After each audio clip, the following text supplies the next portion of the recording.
So that's what therapy did for me. It helped me work out a way to pass. Like when I admitted that I needed help, that's how I didn't fail, was admitting that I needed help. Oh, this is going to be so good. That is just a sample of our talk with singer and songwriter Anthony Evans. He's joining us this week on this edition of Conversations from Studio 5.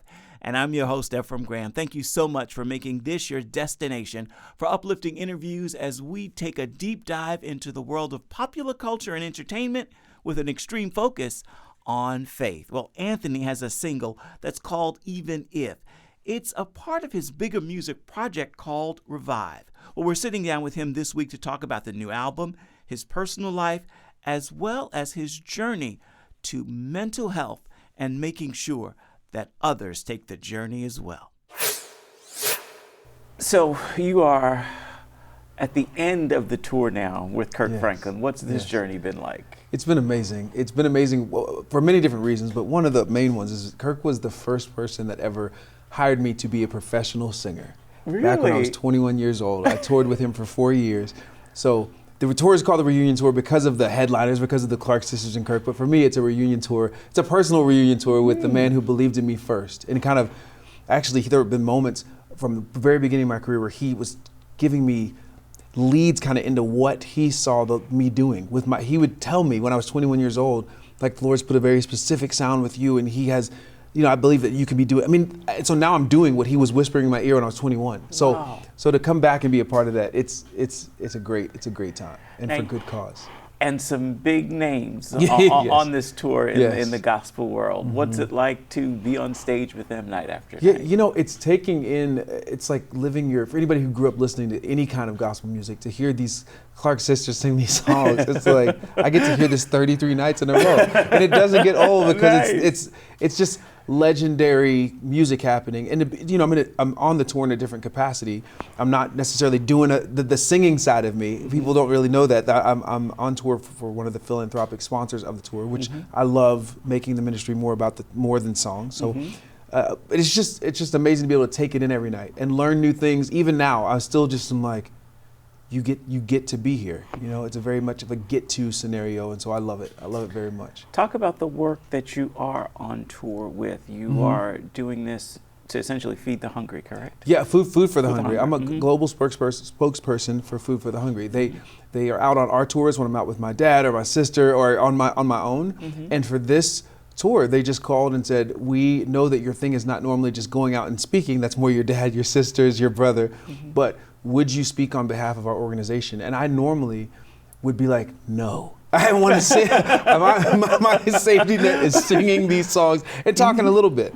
But I've had so many years of experience with them, personal experience of them taking me to meet the child I sponsor because I'm a skeptic, and I'm like, I need to meet this kid. Don't play games with me. So I love being able to share that story with people in the audience who might be like me, who are like, yeah, I just came here to let's go to a concert. I don't want to be asked anything of me. And if you're asking me, I'm a skeptic. So tell me something real. So I love to speak to the people who may be like me, who were like, I don't believe this is real. Yeah. Now, when the tour wraps, you've now got a new single out that's sort of introducing us to the new project. Yes. Even If is the new song. I remember when I first heard just the first lyrics, and it's this may be the hardest song I've had to do. Yeah. Tell me the message. What happened?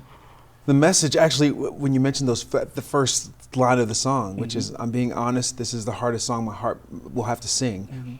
I wrote the song and then I played it for Kirk Franklin, who's mentioned is like a mentor, and he said, rewrite it. Write it deeper. I've heard you talk like that before, and you've been through too much to write those kind of lyrics. You have deeper lyrics now. And so Even If is a song that was birthed out of the loss of our mom, like the tragic loss of our mom, which was on the heels of losing 8 other family members.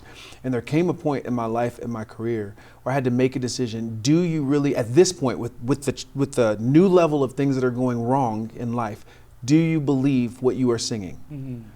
And that's why it was the hardest song my heart had to sing, because I made a choice that, God, you have tragically taken some people from our lives, including our mother, and I'm still going to worship you in spite of that. But that was not an easy conclusion to come to.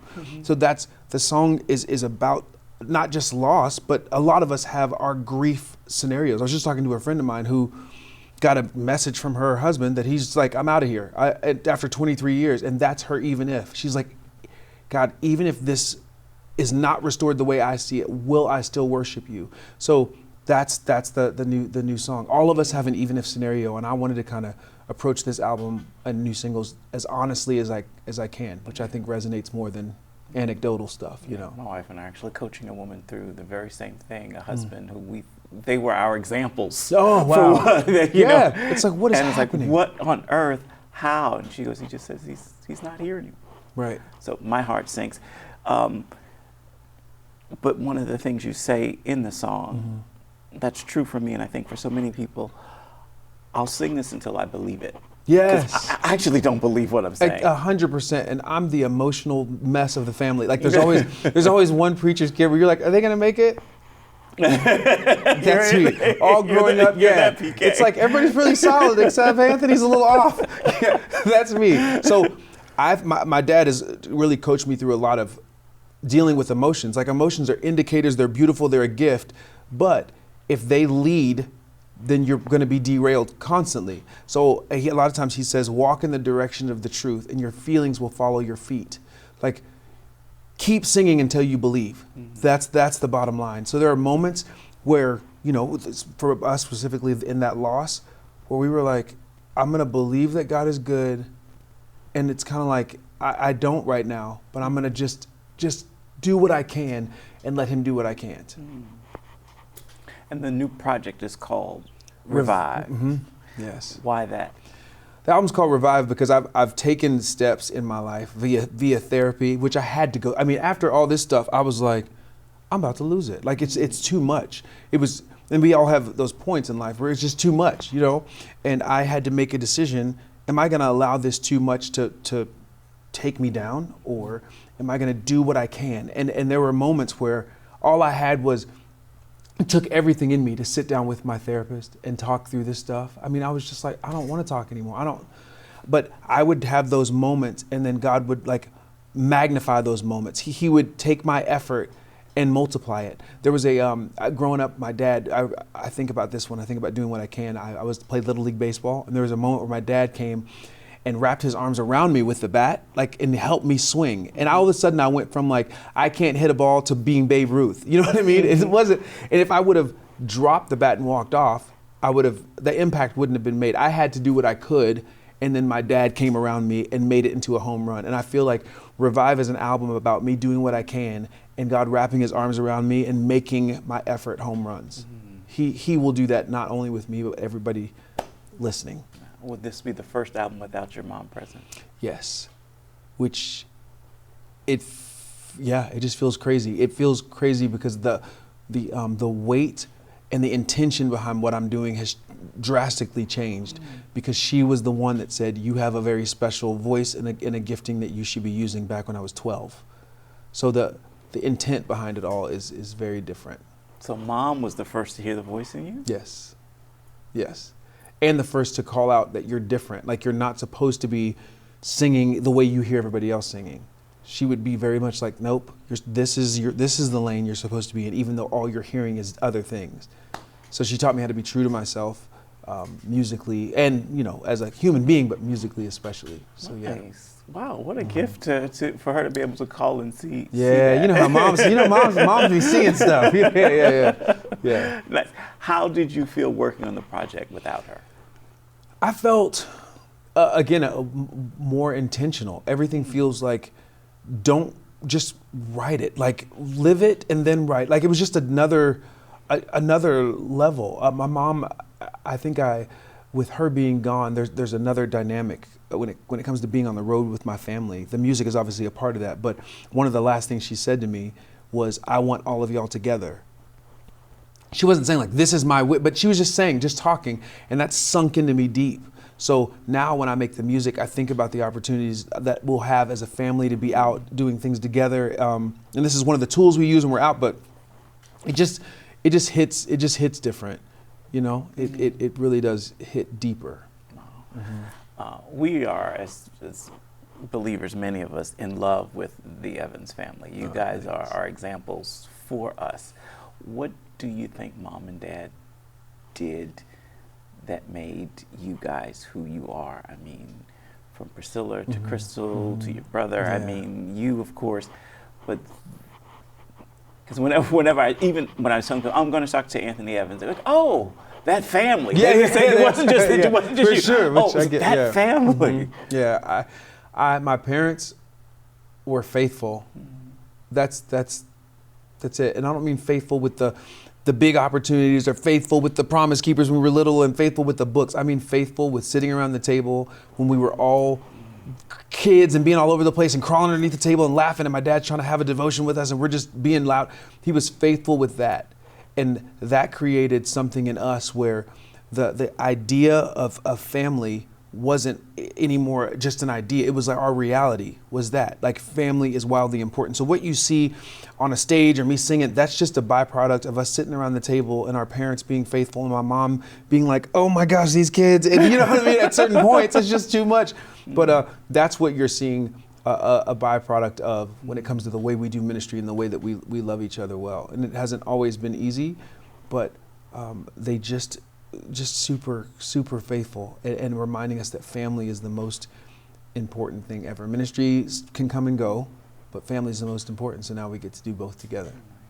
How are holidays now looking back, as you guys have come through quite a bit? Yeah. What's it like today, looking back now, and seeing where you are? Yeah, the holidays are obviously bittersweet, but there was a great picture of it. Is I walked into the house we grew up in, which my dad still lives there, and I walked in and opened the door, and it was the sounds of my mom, the smells of my mom. It felt like my mom is here, but it was my sisters in the kitchen watching a video of my mom making Christmas dinner and copying the video to make sure everything was the same.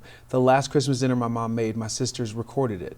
So I walked in the kitchen, and they say, they have aprons that say she's still cooking. Like that's, and it's my sisters and wearing the aprons in the kitchen, and it's kind of a beautiful, well, it's not beautiful, but it is. You know what I mean? It's one of those like where joy and sorrow meet kind of moments where it feels like my mom is still here because of the impact and the deep level of tradition and value, family values she placed in me. Not saying that my sisters can only be the ones in the kitchen, but they do it better than me. You know what I mean? You're not trying to get in there. Yeah. So we have a lot of great memories because our mom worked hard. Like when you become an adult, you realize your parents were working hard. Like any kind of great memory you have is like, that took a lot of work. So yeah, it's beautiful. As beautiful as something like that can be, is what it is. One of the things you talk a lot openly about, as you did today, and I want to talk as a black man to a black man, how important is mental health in therapy? It seems like we're only just now beginning to realize, like, we are also in a crisis. We need to talk. We need to deal with it. I think it's one of the most important things. One of the most important things, period, as related to culture, but especially in African American culture, because sometimes it can be like, no, it's a harder stance against it. But the change that we need to see in our culture in general, to me, comes from you being not only healthy spiritually, but mental health and spiritual health and emotional health are all tied together. And for some of us, and I'm careful when I say this because I don't want it to sound bad, but for some of us, reading Be Anxious for Nothing is not enough. You need tools on how to be anxious for nothing, or tools on how to forgive, or tools on how to love correctly, or tools on how to undo trauma. Like that, it's not necessarily, some people need to break things down. I always say I needed tutoring in algebra class in college, or in high school. I needed tutoring. I could not understand. There was a book of truths with formulas in it that all made sense, that were always true, teacher working it out, and I was lost. So there have been moments where I'm reading the word, book of truths, they always work out. My dad is the teacher, like no better professor ever, and I'm still lost. So that's what therapy did for me. It helped me work out a way to pass. Like when I admitted that I needed help, that's how I didn't fail, was admitting that I need the help. So I'm a big proponent, a big proponent for therapy, and I think it's wildly important for those of us who need tutoring. Was it hard to get to that point where you realized this isn't going? Yeah, because I had to get almost to the point of a breakdown to admit that. So yes, that was hard because that wasn't necessary. I didn't have to go all the way to the point of almost losing my mind and my career and my ministry to figure out that you needed help. But there's something in our culture, and in faith culture even, that goes like, no, like you pray harder. I'm like, that's not always, wise counsel is also mentioned in scripture. You know what I mean? Yeah, absolutely. Like, so that yes, it was hard because I didn't have to go that far to figure it out. And now I want, through the music or through the book When Faith Meets Therapy, I want people to not have to go to the point of a breakdown to figure out they need help. Let's go back to the project. So 2024 comes, we get to hear it. If you are thinking on release date, I can't wait for them to hear blank. Oh, yeah. It comes out February 23rd, 2024. But I can't wait for them to hear probably. Oh, this is a song called "This Is My Thank You," which is the last song on the album, and it's a song to my mom. Yeah, I can't wait. There's a few songs I can't wait for them to hear, but that one is very, very special to me. Wrote it all yourself? Yeah. Oh, well, no. I wrote that along with a guy named Nick Pothoven, who I wrote most of my album with. We just, there's sometimes you find a dynamic that works, and it's just like, keep writing. Yeah. What made you say it's time for something new? You know what's wild is I got asked to, I'm in this Christmas, I'm in a movie for BET, and I was on set filming my character, and the director, her name is Robin Givens, she was asking me, like, Anthony, getting music, it was a movie about gospel music, so she was asking me my thoughts on things, and she finally says to one of the executive producers, why is he not just doing the music for this movie? She just said it, and then the next day I was asked to do all the music for the film. And there was a scene in the movie where the young guy was singing to his mother, and so I had to write a song for that scene. And the actress, after they said cut, walked to me with tears in her eyes and said, I know your story and I know why you wrote that song and where it came from. And she was just crying after that because she just knew the story of my mom. I didn't know that. And so that started this perpetual motion. Writing songs for a film created me continuing to write for myself. That kind of primed the pump for me to keep writing. Wow. And when can we see the film? What is the film? It's called Favorite Son Christmas, and it's out this December 2023. Nice. Yeah. Now, is this the first foray into acting, or? No, this is probably my fifth film. Okay. And two with BET, but this is the second of and those. What was this process like doing a Christmas movie? It's great. It's different, being on set with in that world is just different. And then Robin Givens, I grew up watching her. I don't know if head of the class. Yeah, from head of the class all the way up. Yes. So, I grew up watching her. So to be directed by somebody, it's a whirlwind. It's fast. It's quick. It's know your lines and move. And it's not church, so you gotta get it right. But it's great to kind of exercise muscles that are kind of in the same family, but a little different.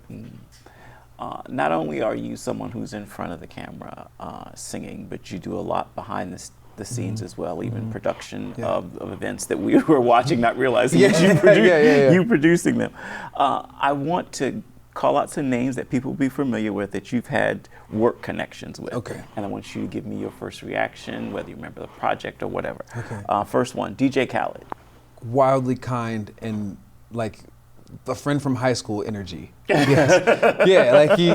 I forget that he's that until like my phone rings and my friends are around. They're like, wait, who's calling your phone? Yeah, but he's super kind. Nice. Kanye West. That was a whirlwind. That was kind of my intro to all that working outside of the box when he was doing like the Jesus is King album and stuff. It was wild, but it taught you get it together. Like, we'll keep going. Nice. Pharrell Williams. Also a gentle spirit, and so thoughtful and kind. Yeah. Nice. 2 Chainz. Listen to the song before you agree to work on it. I was like, I'm not wildly familiar, and just it's LA. You get the phone calls, and I was like, play that song again. I don't think that's not on very, but yeah, also very nice though. But I was like, oh, you don't know. You don't know who I am. But very kind though. Tyler the Creator. Also very, I'm being careful, but also very, very kind and like funny stuff about him. Like he loves to eat Frosted Flakes in the studio. So he like has cereal. Like that's his thing. Is like just eating cereal and telling you what to do. Yeah. Kirk Franklin. Bonus brother. Like that's what I think of when I think of him. Bonus brother and an investor in my whole. When you hear me do anything, you hear him do something because it's that embedded in me. Nice. Tori Kelly. Oh, I love Tori. And her husband are some of my greatest friends. Like I'm grown, but I will go spend the night at their house once or twice a month. That's they're like dear to my heart. Her and Andre. Yeah. Nice. And with this question, if you could go back and speak to little Anthony, now that you have lived life and experienced some stuff, what would you tell that little boy? The uniqueness and the differences in you that you now feel either ashamed of or you feel like that make you the odd man out will ultimately make you it will play a beautiful and wildly important part in the unique man that God's called you to be. Nice. Okay. Thank you. Yeah. Thank you so much. Anthony Evans' single, Even If, is out right now. You can get it wherever you purchase, stream, or download your music. Revive is anticipated in 2024. I want to thank you so much for joining us for this edition of Conversations from Studio 5. This is your destination for uplifting interviews in the world of lifestyle and entertainment. Hope you'll join us again next week. Well, next week we're sitting down with pianist Jade Simmons. For more information on the show, please be sure to check us out. You can find us on our Facebook page, and you can search Instagram, Studio 5, and there you'll find us as well. I'm your host, Ephraim Graham. I look forward to seeing you again next week right here on the podcast.